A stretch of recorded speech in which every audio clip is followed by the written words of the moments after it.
നമസ്കാരം. പ്രധാന വാർത്തകൾ. 4 ലക്ഷത്തിലധികം വോട്ടുകളുടെ റെക്കോർഡ് ഭൂരിപക്ഷം പ്രിയങ്കയ്ക്ക് സ്വന്തം. വയനാട് ലോക്സഭാ മണ്ഡലത്തിൽ റെക്കോർഡ് ഭൂരിപക്ഷവുമായി UDF സ്ഥാനാർത്ഥി പ്രിയങ്ക ഗാന്ധി വിജയിച്ചു. വോട്ടെണ്ണലിന്റെ എല്ലാ റൗണ്ടിലും എതിരാളികളെ നിഷ്പ്രഭരാക്കി മുന്നേറിയ പ്രിയങ്ക ഗാന്ധി 4,80,036 വോട്ടുകളുടെ റെക്കോർഡ് ഭൂരിപക്ഷത്തിലാണ് കന്നിയംഗത്തിൽ വിജയമുറപ്പിച്ചത്. വയനാട്ടിൽ രാഹുൽ ഗാന്ധി മത്സരിച്ചപ്പോൾ ലഭിച്ച ഭൂരിപക്ഷം മറികടന്നുകൊണ്ടാണ് പ്രിയങ്കയുടെ മിന്നും ജയം.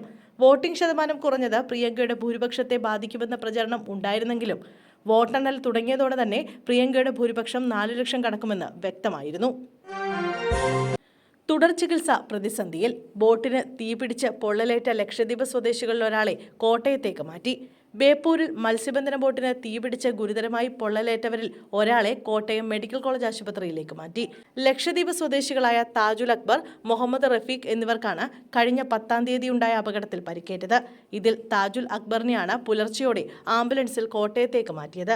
രാവിലെ മെഡിക്കൽ കോളേജ് ആശുപത്രിയിൽ എത്തിയതിനെ തുടർന്ന് 9ഓടെ തീപ്പൊള്ളലേറ്റവരെ ചികിത്സിക്കുന്ന പ്രത്യേക ICUവിൽ പ്രവേശിപ്പിച്ചു.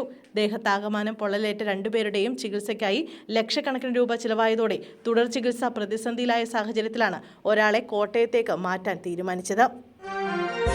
പുതിയ ന്യൂനമർദ്ദം രൂപപ്പെട്ടു. 26-ന് 8 ജില്ലകളിൽ യെല്ലോ അലർട്ട്. ബംഗാൾ ഉൾക്കടലിൽ പുതിയ ന്യൂനമർദ്ദം രൂപപ്പെട്ടെന്ന് കേന്ദ്ര കാലാവസ്ഥാ വകുപ്പിന്റെ അറിയിപ്പ്. തെക്കൻ ആൻഡമാൻ കടലിന് മുകളിലായി രൂപപ്പെട്ട ചക്രവാത ചുഴിയാണ് തെക്ക് കിഴക്കൻ ബംഗാൾ ഉൾക്കടലിന് മുകളിൽ ന്യൂനമർദ്ദമായി ശക്തി പ്രാപിച്ചത്. ഈ ന്യൂനമർദ്ദം 2 ദിവസത്തിൽ ശക്തി പ്രാപിച്ച് തീവ്ര ന്യൂനമർദ്ദമാകുമെന്നും പ്രവചനമുണ്ട്. ഈ സാഹചര്യത്തിൽ കേരളത്തിൽ അടുത്ത 5 ദിവസം ഇടിമിന്നലോടുകൂടിയ മഴയ്ക്ക് സാധ്യതയുണ്ട്. ഒറ്റപ്പെട്ട സ്ഥലങ്ങളിൽ നവംബർ 26, 27 തീയതികളിൽ ശക്തമായ മഴയ്ക്ക് സാധ്യതയെന്നും കേന്ദ്ര കാലാവസ്ഥാ വകുപ്പ് അറിയിച്ചു. ഇത് പ്രകാരം 26-ന് തിരുവനന്തപുരം, കൊല്ലം, പത്തനംതിട്ട, ആലപ്പുഴ, കോട്ടയം, ഇടുക്കി, എറണാകുളം, തൃശൂർ എന്നീ ജില്ലകളിൽ യെല്ലോ അലർട്ടും പ്രഖ്യാപിച്ചു. പാലക്കാട് താമരക്കോട്ടകൾ തകർന്നു. ഷാഫിയെയും പിന്നിലാക്കി രാഹുൽ. പാലക്കാട് തെരഞ്ഞെടുപ്പ് ഫലം പൂർണ്ണമായപ്പോൾ UDF സ്ഥാനാർത്ഥി രാഹുൽ മാങ്കൂട്ടത്തിന് ത്രസിപ്പിക്കുന്ന വിജയമാണ് സ്വന്തമായത്. ഷാഫി പറമ്പിലിന്റെ എക്കാലത്തെയും വലിയ വിജയത്തെയും പിന്നിലാക്കി റെക്കോർഡ് ജയമാണ് രാഹുൽ പിടിച്ചെടുത്തത്. അന്തിമഫലമനുസരിച്ച് നിലവിൽ 18,715 വോട്ടുകൾക്കാണ് രാഹുൽ വിജയിച്ചത്. 2016-ൽ 17,483 വോട്ടുകൾക്ക് ജയിച്ചതായിരുന്നു പാലക്കാട്ടെ ഷാഫിയുടെ ഏറ്റവും വലിയ വിജയം. 2021-ലെ ഷാഫിയുടെ ഭൂരിപക്ഷത്തിൽ 4 ഇരട്ടിയോളം ഭൂരിപക്ഷത്തിൽ രാഹുലിനെ വിജയിപ്പിക്കാനായത് UDFനും വലിയ നേട്ടമായി.